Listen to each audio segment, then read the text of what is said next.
આમ આદમી પાર્ટીને લઈને અમરેલી જિલ્લા કોંગ્રેસ પ્રમુખ પ્રતાપભાઈ દુધાતુનું નિવેદન, જેમાં જણાવ્યું કે હાલમાં જે રાજુભાઈ કરપડાના હાલ થયા છે, વિસાવદરના ઇલેક્શનમાં મજા આવે તેવા નિવેદનો કરતા હતા.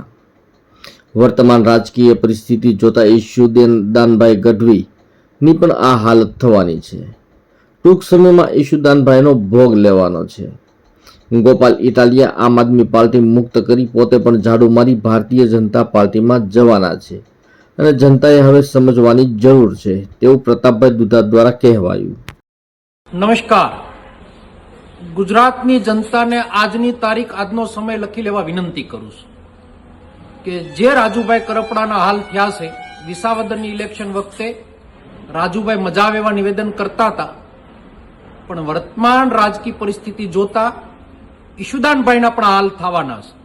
ટૂંક સમયમાં હવે પછીનો ભોગ ઈશુદાનભાઈનો લેવાનો છે અને ગોપાલભાઈ ઇટાલિયા આમ આદમી પાર્ટી મુક્ત કરી અને પોતે પણ ઝાડુ મારીને ભારતીય જનતા પાર્ટીમાં જવાના છે. જનતાને સમજવાની જરૂરિયાત છે. ધન્યવાદ.